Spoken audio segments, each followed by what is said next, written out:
চাঁদ গোরা চাঁদ বলে জীব জাগো জীব জাগো গোরা চাঁদ বলে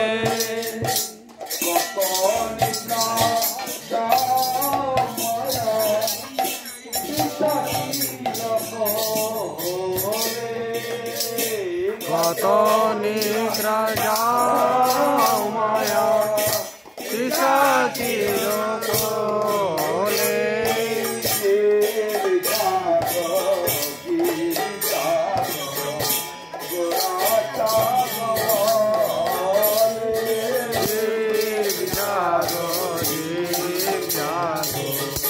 গোরা চাঁদ বলে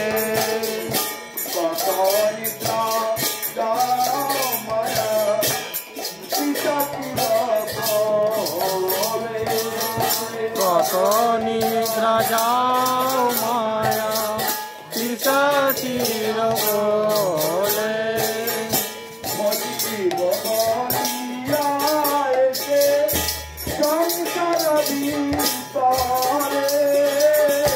ভজিব বলিয়া এসে সংসার ভিতরে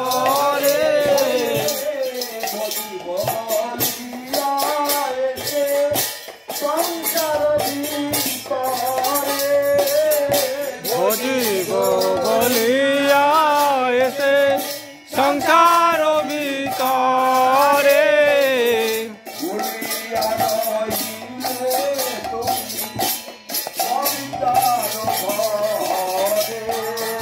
আর বলিয়া রইলে তুমি অবিদার ঘরে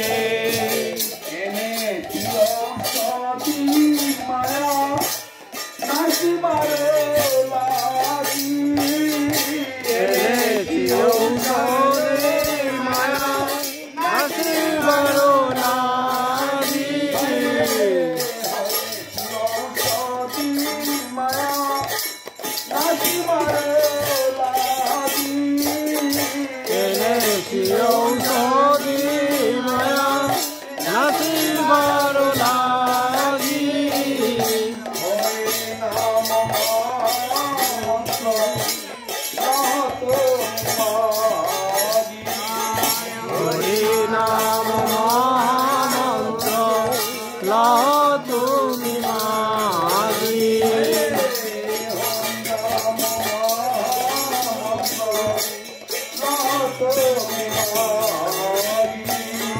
হরি নাম মহামন্ত্র লহ তুমি মাগি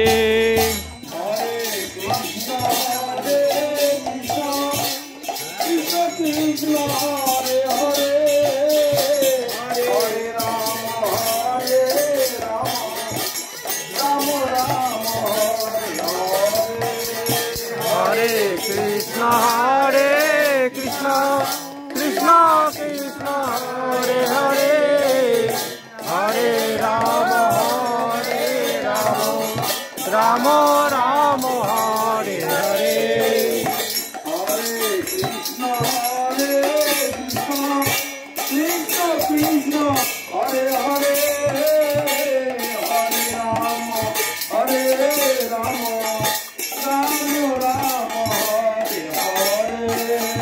Hare Krishna Hare Krishna Krishna Krishna Hare Hare Hare Rama Hare Rama Rama Rama Hare Hare মাত্র এইভাবেতে গ্রামে গঞ্জে ওই ভোর 4টের সময় আরতি শেষ করে ধীরে ধীরে ধীরে ধীরে প্রভাত পূর্ব দিকে ফর্সা হচ্ছে।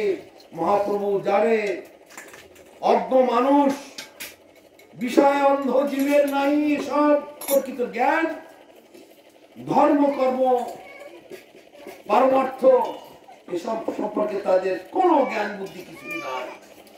বিষয় অন্ধ লোক এসবের মর্ম নাই জানে, তারা বৈষ্ণবকে না চিনে। অতএব এই যে সুপ্ত জ্ঞান শরীরের মধ্যে রয়েছে আত্মা, তাদের চেতন সত্তা ঘুমন্ত অবস্থায় আছে, তাদেরকে জাগাতে হবে। তুমি কে, কোথা থেকে এসেছিলে, কেন এসেছিলে, এখানে আসার পূর্বে তুমি কোথায় ছিলে, আবার যে কোনো সময় তোমাকে চলে যেতে হবে, তো কোথায় যাবে তুমি? এইগুলো কেন চিন্তা করে না মানুষ? ওই পশু পাখির চিন্তা করবে এইগুলো, তাহলে সবার উপরে পশু শ্রেষ্ঠ হয়ে যেত। সবার উপরে মানুষ শ্রেষ্ঠ কেন বলা হয়েছে? একমাত্র মানুষ এগুলোকে চিন্তা করতে পারে, ভাবতে পারে, বিচার করতে পারে, গবেষণা করতে পারে, তার একটা সুরাহা, একটা নিষ্কৃতি, একটা মঙ্গলের পথ তারা আবিষ্কার করতে পারে। মানুষের চিন্তাধারা সেরকম গভীর, কিন্তু অন্যান্য পশু পাখি যারা আছে তাদের পক্ষে এটা সম্ভব নয়। তাই ভগবান বলছে, আমি ঔষধ এনেছি ঔষধি এই মায়া নাশিবার লাগি। যেমন করোনা হয়েছিল, করোনাকে নাশ করবার জন্য ভ্যাকসিন বেরোলো, ভ্যাকসিন সকলকে দিয়ে দিল, করোনা তখন আস্তে আস্তে আস্তে আস্তে মারা পড়ে গেল, চেপে গেল, তাই না? তেমনি এই যে মায়ার প্রতি আসক্তি, সংসারের প্রতি আসক্তি, ছেলে মেয়ে, ঘর সংসার, টাকা পয়সা, ভালো মন্দ, খাওয়া দাওয়া, লাভ লোকসান, ঝগড়া ঝাঁটি, হিংসা, কলহ, এটা একটা ওই মায়ার প্রতি আসক্তির একটা প্রমাণ। এগুলো সব ক্যান্সারের মতো সব লেগে আছে। এই যে ঝগড়াঝাটি, কলহ মানুষ করছে, এটা এক জন্মের নয়, পূর্ব জন্মের থেকে এরকম করতে করতে আসছে, বহু জন্মান্তর ধরে এগুলো করছে। এই সংসার করা, এই ছেলে মেয়ে করা, এই ঘর সংসার করা, এই ঝগড়াঝাটি করা, এই মারামারি কাটাকাটি খুঁড়ি করা, এই শেষমেশ কি পাবে? শূন্য পাবে হাতে। থাকলো ছেলে মেয়ে, তাদের সঙ্গে দেখা হবে না। পরমাত্মা বলতে, যে ছেলে মেয়ের সঙ্গে তোমার আর কোনো কালে দেখা হবে না, কোন কালে, কোন যুগে, কোন কল্পে, কোন অবতারে কোনো দেখা হবে না, অনন্ত কালের জন্য তাদের সঙ্গে তোমার বিরহ বিচ্ছেদ। সেই ছেলে মেয়ের জন্য তুমি সারা জীবন আয় করে করে যত সর্বস্ব তাকেই দিয়ে চলে যাচ্ছে। কিন্তু যে তোমার উদ্ধার কর্তা, যে সাধুগণ তোমার পরিত্রাতা, যে সাধুগণ তোমার মঙ্গলের জন্য, তোমার কল্যাণের জন্য, তোমার সর্বাঙ্গীন উন্নতির জন্য, যারা বাড়ি ঘর বিষয় আশায়, আত্মীয় স্বজন, বন্ধু বান্ধব সর্বস্ব পরিত্যাগ করে রাস্তায় নেমে দাঁড়ে দাঁড়ে ঘুরছে, বনে জঙ্গলে, গ্রামে গঞ্জে, কাদামাটি, ভাঙা রাস্তা, ঝড় জল, বৃষ্টি, রোদ, গরম, কত কিছু সহ্য করে তোমাদের মঙ্গলের জন্য। আমাদের গুরুবর্গেরা সেই ধারায়, সেই পরম্পরায় তারা স্নাত হয়ে আছে এবং তারা সেই ধারাবাহিকতা আজও চালিয়ে। আমার গুরু মহারাজ আমাকে আজ্ঞা করেছিলেন, আমার অবশিষ্ট কাজ, আমার যেসব কাজগুলো এখনো সম্পূর্ণ করে যেতে পারলাম না, এগুলো তুমি দেখবে, এগুলো তুমি করবে। বড় আশা নিয়ে দীর্ঘদিন থেকে তোমাকে নিয়ে আমি হাত ধরে সারা পৃথিবীটা ঘুরছি। আমার যেসব কাজগুলো অসম্পূর্ণ রয়ে গেল, সেগুলো তুমি সব করবে। আমার শিষ্যগণের মধ্যে তোমার যোগ্যতা অনেক বেশি যোগ্যতা, এসব বলতে গেলে খানিকটা আত্মস্তুতি হয়ে যায়। কিন্তু যাই গুরু মহারাজ তখন নেই, তার কথাগুলো বলবারও কেউ নাই। সেই জন্য গুরু মহারাজের কথাগুলোকে স্মরণে এসে যায়, মাঝে মাঝে মুখ ফসকে বেরিয়েও যায়। তাই জন্য গুরু মহারাজের আজ্ঞা পালন করবার জন্য গ্রামে গঞ্জে একটু আসি মাঝে মাঝে। তারপরে জীব জাগো, মহাপ্রভু সেই কথাই করছে। যেমন বাচ্চারা ঘরে ঘুমিয়ে থাকে, রাত্রে স্বপ্ন দেখে, ওই কুকুরে তাড়াচ্ছে, ওই বাঘে ধরেছে, করে কান্নাকাটি করে, মা বাবা কি করে? লাঠি নিয়ে কি তাড়া করতে যায় কুকুর বা মারামারি করতে? তাদেরকে সামলাতে হবেই না। মা বাবা বুঝতে পারে ছেলেটা স্বপ্ন দেখছে, তখন মা বাবা কি করে, তৎক্ষণাৎ ছেলেটাকে জাগিয়ে দেয়, একটু গায়ে হাত বুলিয়ে দিল, জাগিয়ে তুলে দিল। কি হচ্ছে, কি হচ্ছে তোর, কি হচ্ছে, কে মারছে, কে মারছে? চোখ ডরতে ডরতে তখন আস্তে আস্তে স্বাভাবিক হয়ে গেল। ওই না তো, কুকুরেও তো রাখছে না, কেউ মারছে না, বাঘও করছে না, কিচ্ছু না, তো সব তো ঠিক আছে। মা আছে, বাবা আছে, ভাই আছে, বোন আছে, আমি আছি, ঘরের দরজা বন্ধ আছে। কি কি আমার কি ভুল হয়ে গেল, একটা বুঝতে পারলে আমার ভুল হয়ে যাচ্ছে, আবার ঘুমিয়ে গেল। সেই রকম জগতের মানুষের এই যে কলহ, দ্বন্দ্ব, সাংসারিক কলহ, পারিবারিক কলহ, সামাজিক কলহ, তারপর নানা রকমের রোগ ব্যাধি, নানা রকমের সমস্যা, নানা রকমের তিতাব জ্বালায় জ্বলে পুড়ে মরছে, এটা অন্য কিছুই না, ওই ঘুমিয়ে ঘুমিয়ে স্বপ্ন দেখার মতো। এরা সব স্বপ্ন দেখছে। তাই মহাপ্রভু বলছে, জাগো, জেগে ওঠো। জেগেই তো আছে, আবার জেগে উঠবে কি? অনেক লোকে এটি ব্যঙ্গ করে, আরে আমরা জেগেই তো আছি, আবার কি জাগবো? এই জায়গাটা জায়গা নয়। গীতাতে কি বলছে, যা নিশা সর্বভূতানাং তস্যাং জাগ্রতি সংযমী তস্যাং জাগ্রতি ভূতানি সা নিশা পশ্যতমনে। সমস্ত জগতের কাছে যেটা রাত্রি স্বরূপ, সাধুদের কাছে সেটা হলো দিন স্বরূপ। আবার সমস্ত জগতের কাছে যেটা দিন স্বরূপ, সাধুদের কাছে সেটি হলো রাত্রি স্বরূপ। তার মানে সমস্ত জগৎ দিন মানে কি, সেটা খাই খাই করা, টাকা টাকা টাকা টাকা টাকা, আরো চাই আরো চাই আরো চাই, এটা আমার, ওটা আমার, সেটা আমার, লাভ লোকসান, হিংসা, দ্বন্দ্ব, ঝগড়া ঝাঁটি করো, এই তো ওদের কাছে দিন। সাধারণ দিকে ফিরে তাকায় না, কেন? এসব মূর্খের দল, সাধারণ নদীকে। সাধারণ যেটা নিয়ে আছে সেইটা এই জগতের মানুষের কাছে হলো রাত্রি স্বরূপ। সাধুরা যে চিন্তা, যে ভাবনা, যে বিচারধারা নিয়ে চলছে, এটা তাদের ধারণার অতীত, কল্পনার অতীত। তারা স্কুল, কলেজ, ইউনিভার্সিটিতে এত বড় বড় ডিগ্রি নিয়েছে, কখনো তারা এইগুলো সম্পর্কে কিছু বুঝতে পারে।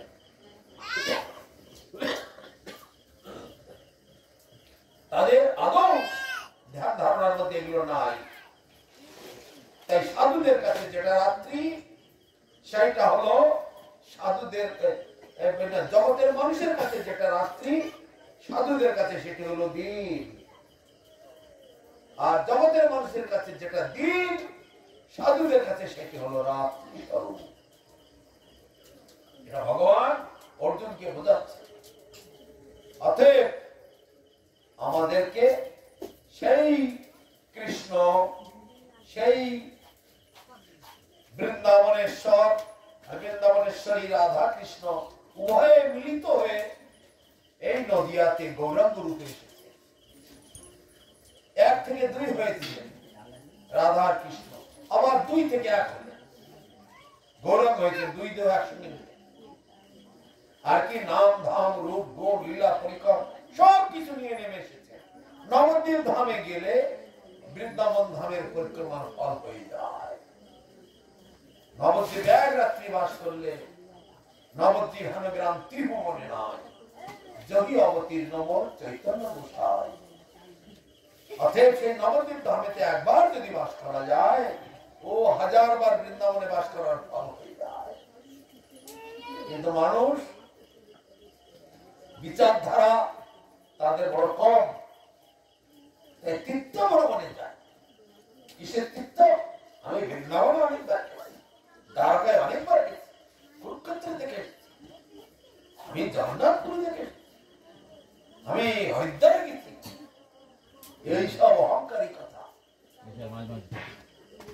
বাড়ি এসে জাল নিয়ে তাড়াতাড়ি পুকুরে ফেলতে আরম্ভ করে। কেন? আরে বাবারে, একটা মাছ ঘুরিয়েছে, হ্যাঁ, একটা মাস এত কষ্ট করে পারা যায়? তাড়াতাড়ি জাল নিয়ে বের কর। চিন্তা করো, এগুলো তীর্থকরা বলে? তীর্থগুলো নয়।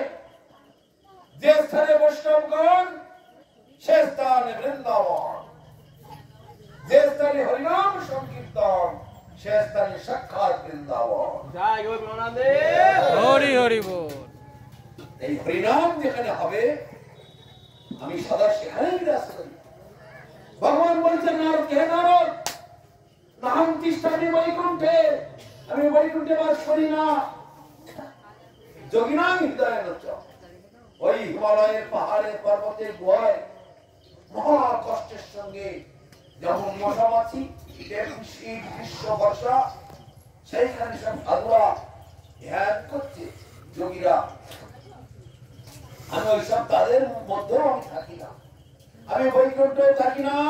ওই সব বড় বড় পাহাড় পর্বতে জঙ্গলে সাধু মুনি ঋষিরা ধ্যান করছেন, আমি সেখানেও থাকি না। তাহলে কোথায় থাকি? মদ ভক্তা যত্র গায়ন্তি তত্র তিষ্ঠামি নারদা।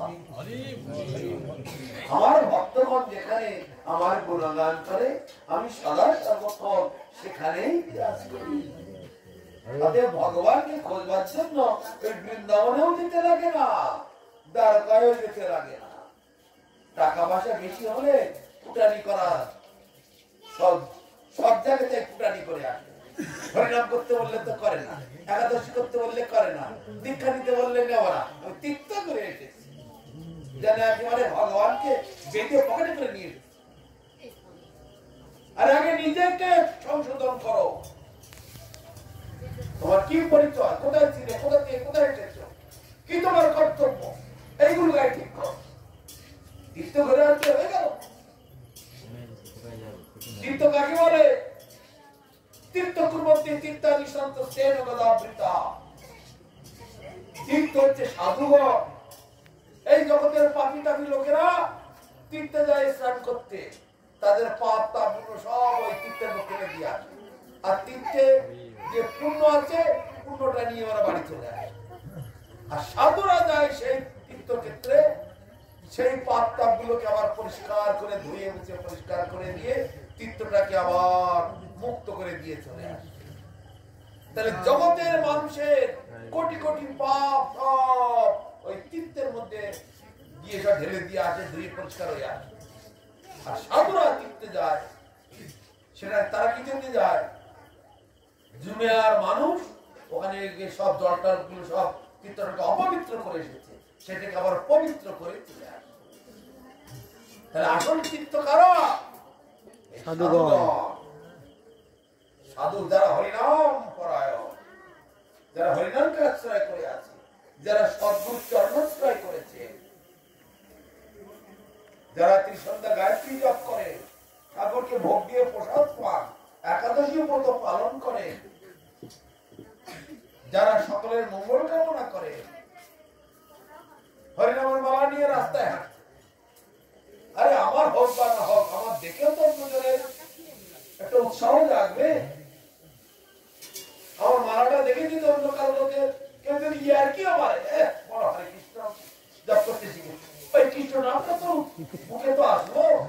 তোর 14 পুরুষের ভাগ্য ভালো, তোর 14 পুরুষের ভাগ্য ভালো যে তোর কৃষ্ণ নামটা তোর মুখে একবার এসেছে, এমনি তো আসে না। আমার মালাটা দেখে তোর যদি কৃষ্ণ নামটা মুখে আসে, সেটাও তোর পরম সৌভাগ্য। ইয়ার কি মানুষের যাই কর, নামা ভাষাতে কথা বলা হচ্ছে। আমার হরিনামের মালা থেকে তিলক থেকে কেউ ব্যঙ্গ করলে তাতেও তার কল্যাণ। মুসলমানেরা শুয়োরকে বলে হারাম, হারাম, ওই যে রাম উচ্চারণ করে, তাতেও তাদের কল্যাণ হয়, তাতেও তাদের মুক্তি লাভ হয়ে যায়। রাম উচ্চারণ করেছে তাকে। অজামিল মৃত্যুকালেতে জমদূতেরা বেঁধে যখন ঢেড়ি করে টেনে নিয়ে যাচ্ছে, দেহ থেকে প্রাণটা বেরোতে আর কয়েক সেকেন্ড বাকি আছে। নিজের ছেলের নাম রেখেছিল নারায়ণ, নারদ গোস্বামীর কীর্তনে।